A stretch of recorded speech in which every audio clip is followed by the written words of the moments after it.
Hello दोस्तों, कैसे हो आप सभी। आई होप आप सब ठीक होंगे। आज की हमारी वीडियो होगी प्रोबेबिलिटी थ्योरी की सेकंड पार्ट। आई होप आप सब ने पहला पार्ट देख लिया होगा। अगर नहीं देखा है तो मैं उसका लिंक डिस्क्रिप्शन बॉक्स में डाल दूँगी, आप लोग देख लेना। हमने लास्ट वीडियो में क्या किया था, एक थ्योरेटिकल पार्ट किया था प्रोबेबिलिटी थ्योरी का, सारी टर्म्स का। आज हम क्वेश्चंस भी करेंगे और थ्योरी भी करेंगे।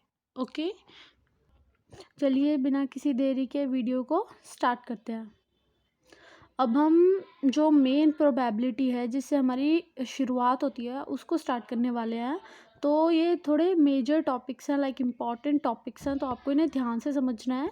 और अगर आपको कोई भी दिक्कत आए तो कमेंट बॉक्स में बता सकते हैं। तब तक के लिए आप चैनल को सब्सक्राइब कर लें ताकि नेक्स्ट वीडियो आने तक आपको पता चल जाए कि कब आने वाली है। ओके, चलिए बिना किसी देरी के वीडियो को स्टार्ट करते हैं। तो हमारा पहला टॉपिक है रैंडम वेरिएबल।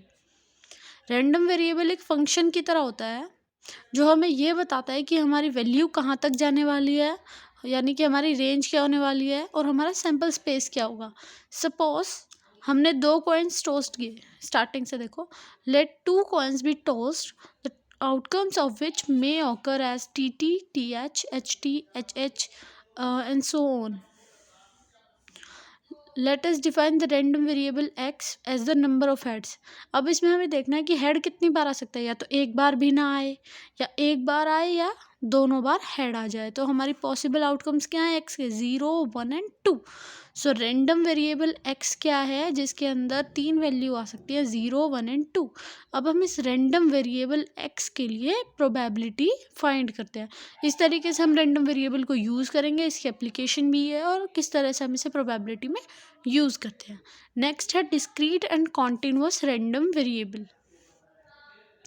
डिस्क्रीट क्या होगा, if it takes only a finite number of values, यानी कि इसके अंदर जब भी हम x की वैल्यू देखेंगे तो वो फाइनाइट होगी। सपोज हमने यहीं पे सेम एग्जाम्पल है, जब टी आउटकम आ रहा है तो इसमें h एक भी नहीं है ना, इसलिए x की वैल्यू 0। लेकिन जब हमने HT लिया तो इसमें एक हेड आ रहा है तो हमारी x की वैल्यू हो गई 1। फिर सिमिलरली देखो, हमने TH लिया तो उसमें भी एक हेड है इसलिए 1, और HH यानी कि 2 बार हेड है तो x की वैल्यू हो गई 2। यानी कि हम इसे गिन सकते हैं कि x 0 है, 1 है, 2 है। ये डिस्क्रीट रैंडम वेरिएबल है जिसमें हमारी फाइनाइट नंबर ऑफ वैल्यूज़ आती है। नेक्स्ट है कॉन्टिन्यूअस रैंडम वेरिएबल। कॉन्टिन्यूअस में क्या होता है, हमें लिमिट दी जाती है और हम उसमें से पॉइंट्स के अंदर भी हम वैल्यूज़ देख सकते हैं। लाइक हमने 140 हाइट ले ली, हाइट कितनी भी हो सकती है, 140.5 भी हो सकती है, 140.6 भी हो सकती है। तो इसमें हमें क्या होता है, कॉन्टिन्यूसली वैल्यूज़ चलती हैं, इसके अंदर कोई डिस्क्रीटनेस नहीं होती है। तो इसलिए हम इन्हें 2 पार्ट्स में डिवाइड कर लेते हैं, एक discrete random variable and a continuous random variable. आइए कुछ एग्जाम्पल से समझते हैं questions. Find the probability distribution of the number of heads in 3 tosses of a coin. Suppose हमारे पास 3 टॉस लेने हैं कॉइन के और उसमें हेड्स देखने हैं, यानी कि सबसे पहले 3 कॉइन को टॉस करेंगे तो पॉसिबल आउटकम्स क्या क्या होंगे, TTT, TTH, THT, HTT, THH, HTH, HHT और HHH। अब हमें क्या लेना है x, वो हमें क्वेश्चन में बता के रखेगा कि हमें x को क्या लेना है। हमें प्रोबेबिलिटी डिस्ट्रीब्यूशन निकालना है नंबर ऑफ हेड्स का, तो हम रैंडम वेरिएबल भी क्या लेके चलेंगे, नंबर ऑफ हेड्स। तो हमारे हेड्स के कितने हो सकते हैं, या तो 0 होंगे, या 1 होंगे, या 2 होंगे, या 3 होंगे। तो ये चीज़ तो हमें खुद से सोचनी है कि हमारा x कहाँ तक चलेगा। तो अब हम उसके लिए प्रोबेबिलिटी देखें, जब हमारा x 0 है यानी कि हमारे पास एक भी हेड नहीं है, तो ऐसा कौन सा केस है, ओनली टेल टेल टेल, यानी कि हमारे पास ये टोटल 8 है और उसमें से एक इवेंट पॉसिबल है, तो दैट इज़ 1/8। आई होप ये प्रोबेबिलिटी के लिए नॉर्मल फॉर्मूला है जो आप लोगों ने प्रीवियस वीडियो में ही समझ लिया होगा। P of x is equal to 1, यानी कि एक हेड हो। अब एक हेड के पॉसिबल आउटकम्स कितने हैं, देखो इस सैम्पल स्पेस में से देखो, एक TTH इसमें एक है, THT, HTT इसमें एक एक एक है हेड, तो ये ही तीनों यहाँ पे हैं। तो हमारा जब x 1 होगा यानी कि एक हेड होगा तो हमारे पास पॉसिबल आउटकम्स 3 है, तो 3/8। नेक्स्ट देखें P of X is equal to 2, यानी कि हमें 2 हेड चाहिए। तो सैम्पल स्पेस में से देख लो 2 हेड किस किस में आ रहे हैं। 2 हेड के भी 3 केस बन रहे हैं, THH, HTH और HHT। यहाँ से आप देख सकते हैं जितने भी आउटकम्स हैं उनमें से ही हम छाट रहे हैं कि 2H किस में है। इसके 3 आउटकम है तो प्रोबेबिलिटी हो गई 3/8। फिर हम देखेंगे एक्स की वैल्यू 3 के लिए, यहाँ की तीनों ही हेड हो, तो ऐसा एक ही केस है जिसमें तीनों हेड आएंगे, तो 1/8। अब हम इसे टेबल के थ्रू बनाते हैं। जब हमारा एक्स 0 था तो प्रोबेबिलिटी हमारी 1/8। जब हमारा एक्स 1 था तो हम प्रोबेबिलिटी लिख रहे थे 3/8। जब हमारा एक्स 2 था तो हमारी प्रोबेबिलिटी 3/8 थी, और जब हमारा एक्स 3 था तो हमारी प्रोबेबिलिटी 1/8। सो इसे कहते हैं tabular distribution of the probability. I hope आपको ये क्वेश्चन समझ आ गया होगा। सो चलते हैं अपने नेक्स्ट क्वेश्चन की तरफ। This one, find the probability distribution of number of successes in 2 cases where the success defined as a number greater than 4। Suppose हमने एक सिक्का उछाला और हमें उसमें देखना है कि जो नंबर आए वो 4 से बड़ा आए। सो हमारी सक्सेस क्या होगी, या तो 5 या 6, क्योंकि 4 से 2 ही नंबर बड़े हैं।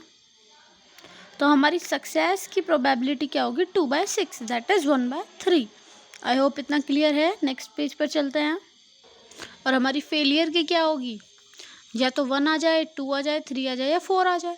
तो हमारी इसकी प्रोबेबिलिटी हो गई 4/6। अब हमें देखना है कि हमारी जो एक्स रैंडम वेरिएबल हम लेंगे वो उसे क्या लेंगे। हमें रैंडम वेरिएबल लेना है नंबर ऑफ सक्सेसेस, कि कितनी बार सक्सेस आ सकती है। या तो एक बार सक्सेस आ सकती है, 2 बार आ सकती है, मैक्सिमम 2 बार आ सकती है, क्योंकि हमने 2 बार उछाला है इस डाई को। ठीक है, तो हमारी जब एक बार भी सक्सेस नहीं आएगी, यानी कि दोनों बार फेलियर आएगी। ऐसा हो सकता है। तो फेलियर की प्रोबेबिलिटी को 2 बार मल्टीप्लाई कर दो। जब एक्स की वैल्यू 1 है, यानी कि एक सक्सेस आएगी। ऐसा हो सकता है कि पहली पे सक्सेस आए, दूसरे पे फेलियर आए, या फिर पहले पे फेलियर आए, दूसरे पे सक्सेस आ जाए। तो हमें क्या करना होता है, इसको 2 टर्म्स में लिखना होता है ऐड करके, एक बार SF और एक बार FS। तो इनका मल्टीप्लाइकेशन होता है, एक बार सक्सेस की प्रोबेबिलिटी को मल्टीप्लाई करो फेलियर से, फिर फेलियर की को सक्सेस से। इस तरीके से इसको सॉल्व करते हैं। तो ये तो बहुत नॉर्मल सी चीज़ें हैं, आपको आनी चाहिए। उसके बाद देखते हैं जब दोनों सक्सेस होंगे, यानी कि पहले पे भी सक्सेस आएगी और दूसरे पे भी सक्सेस। हम इसमें ध्यान रखिए कि इसे पिछले क्वेश्चन की तरह सॉल्व क्यों नहीं किया गया, क्योंकि उसमें हमें सिर्फ एक्स की वैल्यू हमें देखनी थी, लेकिन यहाँ पे हमें एक्स की वैल्यू के साथ साथ सक्सेसेस, नंबर ऑफ सक्सेसेस देखने हैं। लाइक हमें लास्ट क्वेश्चन में हमें एक्स की वैल्यू 0, 1, 2, 3 पुट करते ही हमें वैल्यू मिल जाती थी, लेकिन इसमें हमारा जो खेल है सारा वो सक्सेस और फेलियर का है। तो उसी टर्म्स में उसको सॉल्व करना पड़ेगा, ये हमें बात ध्यान रखनी होती है। So be keep that in mind. तो ये हमारी टेबल हो गई सेम एग्जैक्टली, जैसे जैसे हम वैल्यूज़ निकालते हैं वैसे वैसे टेबल भी बनाते हैं। So this question will be an exercise for you, कि आप इसे क्वेश्चन को समझें और खुद से ट्राई करें। वैसे मैं इसका सॉल्यूशन दे रही हूँ, अगर कहीं प्रॉब्लम हो तो आप यहाँ से देख सकते हैं, और अगर कोई दिक्कत आए या कुछ प्रॉब्लम हो तो आप कमेंट बॉक्स में बता सकते हैं, मैं सभी का रिप्लाई करूँगी। और ठीक है, इसके बाद चलिए नेक्स्ट टॉपिक देखते हैं। Mean and variance of a random variable. Mean क्या होता है, एवरेज, और वेरिएंस जो वेरिएबिलिटी बताता है वैल्यूज़ की। सो डायरेक्ट फॉर्मूला देख लेते हैं हम, क्योंकि इसका ज़्यादा यूज़ है। मीन को हम डिनोट करते हैं दिस सिंबल म्यू, और इसका फॉर्मूला है PI एंड XI की मल्टीप्लिकेशन। वेरिएंस सिग्मा स्क्वायर, और इसका फॉर्मूला हम देखते हैं। इसका फॉर्मूला है PI XI का स्क्वायर माइनस PI XI का होल स्क्वायर, या फिर हम इस टर्म्स में भी देख सकते हैं standard deviation e⁻x square e(x) का स्क्वायर। ये सिंपल फॉर्मूला है, इसका यूजेस हम बाद में देखते हैं। ओके, चलिए मीन एंड वेरिएंस पे हम क्वेश्चन ट्राई करते हैं। 2 cards are drawn successively with replacement from a well shuffled pack of 52 cards. Find the mean and standard deviation of the number of kings। यानी कि हमने 2 कार्ड्स लेने हैं और हमें बताना है कि उसमें नंबर ऑफ किंग्स क्या होंगे सबसे पहली बात। सो हम देखते हैं सक्सेस क्या होगा इसका 1/13, फेलियर 12/13। सो अब हमें देखना है जब एक्स की वैल्यू 0 है यानी कि दोनों में से कोई भी किंग नहीं है, तो पहले पे किंग ना हो और दूसरे पे भी किंग ना हो, ऐसा हो सकता है। जैसे कि हमने लास्ट क्वेश्चन में ट्राई किया था, सेम ऐसी टेबल बनानी है। ऐसी एक्स की वैल्यू 1 के लिए या तो हो सकता है पहले पे सक्सेस हो दूसरे पे फेलियर, पहले पे फेलियर हो दूसरे पे सक्सेस हो। तो ये तो नॉर्मल प्रोबेबिलिटी है जो आप लोगों को करनी है, इसे मैं ज़्यादा एक्सप्लेन नहीं करूँगी, मैं मेन टर्म पे फोकस करूँगी जो कि हमारा मीन और स्टैंडर्ड डेविएशन। सपोज ये हमारी टेबल आई है, अब हम मीन कैसे निकालते हैं, देखो ये एक्स है ये पी है, तो दोनों की मल्टीप्लिकेशन करनी है पी आई एक्स आई। 0 की 144/169 से 0, 1 इंटू 24/169 सेम 1/24/169, 2 की मल्टीप्लाई 169 से 2/169। इतना समझ में आया। उसके बाद देखना है हमें पी आई लेकिन एक्स आई का स्क्वायर।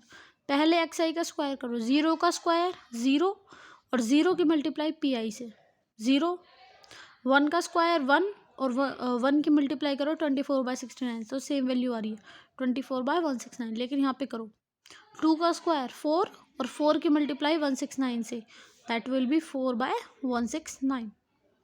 आई होप इतना क्लियर होगा। टेबल बनानी है, उसके बाद देखेंगे हम इनके सबके समेशंस, यानी कि इसका सम करो ऊपर से, पी आईज का सम करो 1 आ रहा है, पी आई एक्स आईज का सम करो यानी कि 0 प्लस 24/169 प्लस 2/169, दैट इज 2/13। फिर इसका सम कर लो और अब हमें डायरेक्टली फॉर्मूले में पुट करना है। मीन का फॉर्मूला होता है पी आई एक्स आई, इसकी देख लो वैल्यू कितनी आ रही है 2/13। स्टैंडर्ड डेविएशन वेरिएंस का स्क्वायर रूट करते हैं तब ऐसा आता है, लेकिन अभी हमें उसने स्टैंडर्ड डेविएशन पूछा है तो हम डायरेक्टली स्टैंडर्ड डेविएशन लिख देते हैं। पी आई एक्स आई का स्क्वायर है, उसकी वैल्यू ये है, और पी आई एक्स आई का ये है, लेकिन इसका स्क्वायर है, ध्यान रहे। सो फॉर्मूले में वैल्यूज़ पुट करते वक्त हमें बहुत ज़्यादा केयरफुल रहना है, और बाकी तो ये ईजी है। I hope you can understand. If you have any problems ask me in the comment box. चलिए, आई होप आपको ये फार्मूले में वैल्यूज़ पुट करना और मीन और स्टैंडर्ड डेविएशन के फार्मूले को यूज़ करना आसान लगा होगा। और अब आप लोग सारे क्वेश्चंस ट्राई कर सकते हैं। सेम मेथड है, हमें सेम अप्लाई करना है, सेम फार्मूला है। हमें क्या करना है, बस क्वेश्चन समझना है, एक्स की वैल्यू देखनी है और वैल्यू पुट कर देनी है। और हमें सम और मीन के लिए और स्टैंडर्ड डेविएशन वेरिएंस के लिए तो बहुत ही ईजी क्वेश्चंस हैं। सो ये मैं एक एक्सरसाइज की तरह क्वेश्चन आपके लिए छोड़ रही हूँ। अगर किसी को कोई डाउट आए या ना हो, और आंसर्स भी शेयर करें, मेक श्योर कमेंट में आप लोग हमें आंसर्स भी बताएं, और अगर किसी को ना समझ में आए तो हमें वो भी बताएं। चलिए, तो फिर आज की वीडियो को यहीं पे एंड करते हैं, और नेक्स्ट वीडियो में हम स्टार्ट करेंगे बाइनोमियल डिस्ट्रीब्यूशन से। सो अगर किसी को कोई भी प्रॉब्लम हो तो प्लीज़ कमेंट बॉक्स में बताएं। तो अगर आपको ये वीडियो अच्छी लगी हो तो प्लीज़ वीडियो को लाइक करें, शेयर करें, कमेंट करें। ध्यान रहे सब्सक्राइब करें, आप लोग सब्सक्राइब ही नहीं कर रहे हो, so please subscribe to my channel. और हाँ, उसके साथ जो एक रेड आइकन वाली घंटी आती है ना, उसे और दबा देना, ताकि जब मेरी नेक्स्ट वीडियो आए तो आपको सबसे पहले पता चल जाए और आप सबसे ज़्यादा इंटेलिजेंट हो जाओ। Okay, see you guys, bye.